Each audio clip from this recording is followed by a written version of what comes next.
لو انت شاب عندك مهارات معينة، والمهارات دي بتجيب لك دخل معين، وانت بتفكر في زيادة الدخل، ايه الحل بقى؟ الحل كالآتي: ان انا اعرف حجم مهاراتي مقابل الدخل بتاعي. يعني لو طلعنا فوق كده اهو على الدايجرام ده او الرسم البياني ده، الرسم البياني اللي على اليمين بالنسبه لي هو انواع من الاشغال او انواع من الاعمال وبتجيب متوسطات دخل عامله ازاي، والرسم البياني اللي على الشمال هو مستويات المهارات المتطلبه لهذه الانواع من الاعمال. يعني لو عملنا مثلا اللون الاصفر مثلا، طيب هنا هتلاقي في زحمه كتير اهو، بلون بالاصفر اهو، بالاصفر دي مثلا انواع من الاعمال دخلها ضعيف اهو، دي كده كتير كتير كتير، كل المربعات دي اهو دخل صغير او دخل ضعيف. طيب المهارات المطلوبه عشان ابقى عندي الاعمال البسيطه دي اللي اي حد ينفع يشتغلها، مهارتين مثلا على سبيل المثال، مهارتين اتنين. طيب لو جينا مثلا عملنا اللون الاخضر ومسكنا انواع من الاعمال اللي هي المستوى اللي في النص، يعني هنقول دول بتاعه الناس الايه اللي الدنيا عندهم متوسطه، يعني مش اغنياء وفي نفس الوقت مش فقراء، يدوب الدنيا مزنقه بالعافيه، بيحاول ان هو يكفي احتياجاته بالعافيه، الدنيا ماشيه كده. ودي متطلبه مثلا على سبيل المثال 4 مهارات معينه، والشخص ده عنده ال4 مهارات وده مستوى الدخل بتاعه. في الغالب المستويين دول اللي تحت خالص واللي في النص هم عايزين يطلعوا لمستويات اعلى، خصوصا لو انت بلدك فيها تضخم، لان كده كده التضخم عالمي، ولكن لو بلدك فيها تضخم بشكل يعني سريع جدا ومريع جدا، فبالتالي انت محتاج تنتقل لمستويات اعلى. فلو مثلا مسكنا اللون الاحمر وبدانا نشوف ايه هي انواع الاعمال اللي ممكن تجيب دخل عالي، هنكتشف حاجه مهمه هنا اللي هو باللون الاحمر ده. ايه الحاجه المهمه دي؟ ان غالبا المهارات اللي محتاجاها هذه الاعمال مش كلها عندك. لو انت مثلا عندك 1 2 3 4، فانت ما عندكش 5 6 7 8 9 10، ما عندكش ما يتبقى من المهارات المطلوبه. طيب باستثناء المجالات اللي محتاجه موهبه معينه هنلغيها يا سيدي، مش كل الناس عندها موهبه معينه، زي مثلا لعيبه الكوره، المغنيين، الممثلين، دول ناس بيكسبوا طبعا ارقام ضخمه جدا، ولكن محتاج موهبه معينه وممكن تكون مش عندك. وباستثناء الوسايط والكوسه والحاجات دي كلها، الوسايط والكلام ده يا سيدي، هنفترض انت ما عندكش وسايط، ما عندكش علاقات، فبالتالي مش عارف تحصل على مجالات وعلاقات وحاجات معينه. هتلاقي ان المناسب في الشريحه دي هي مجالات الانترنت.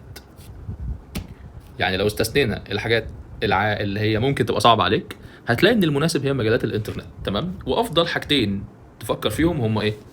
هم يا اما اتعلم مهاره جديده، يعني هي اصلا مش عندي، اتعلم مهاره جديده، بيسموها كده نوع من انواع المهارات العاليه، بيسموها الهاي انكم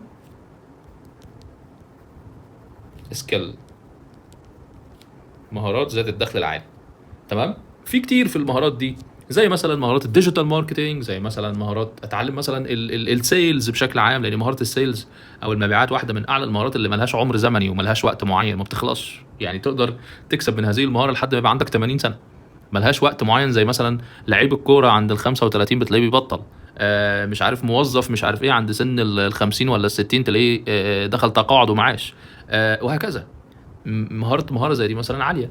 طيب مهارات تانية زي مثلا اتعلم مهارات ليها علاقه بالانترنت بشكل عام، زي مثلا اعلانات المموله، اتعلم الذكاء الاصطناعي، اتعلم مثلا البرمجه، اتعلم مثلا المونتاج والفيديوهات. كل دي حاجات يا جماعه تعتبر من مهارات الدخل العالي.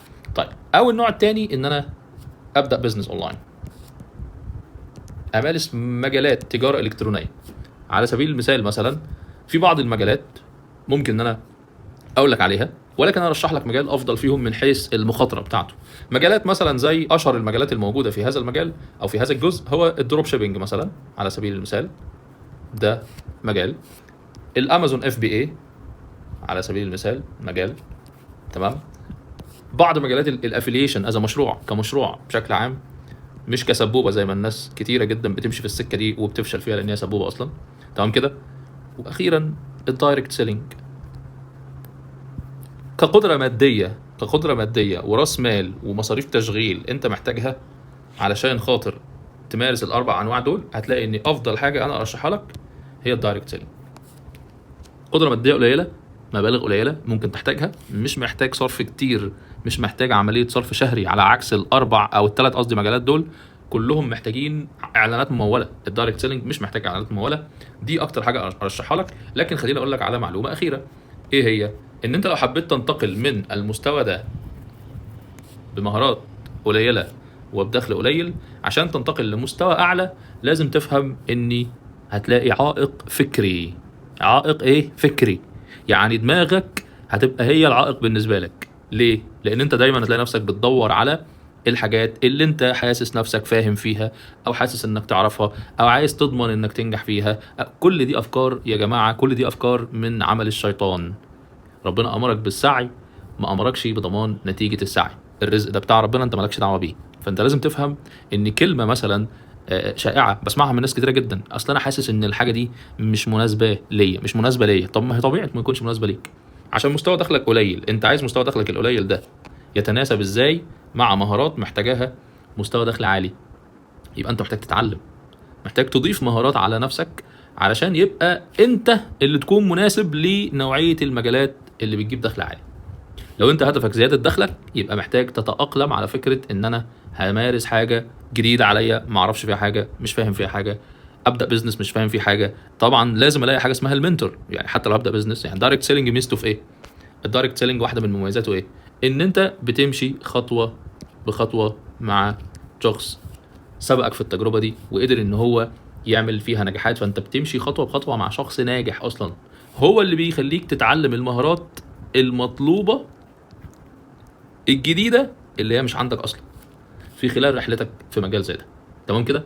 ده باختصار اللي انا كنت عايز اوجهه وانصح بيه ناس. بلاش يبقى المنتال بتاعتك او طريقه التفكير بتاعتك او عقلك نفسه يبقى هو العائق تجاه ان انت تدور لنفسك على حياه كريمه وعلى مستوى اعلى من الدخل. ربنا يوفقكم. انا مين؟ انا اسمي دكتور محمد خالد، في الاصل دكتور صيدلي من الصعيد، بشتغل في المجال الاونلاين والمشاريع الاونلاين تحديدا، وتحديدا الدايركت سيلينج، واقدر ان انا اخدك خطوه بخطوه في المجال ده. لان انا زمان من 2013 لما بدات الدايركت سيلينج لقيت حد ياخد بايدي لحد ما وصلت طبعا بفضل ربنا سبحانه وتعالى اللي انا فيه النهارده. ربنا يوفقكم، بالتوفيق، سلام عليكم.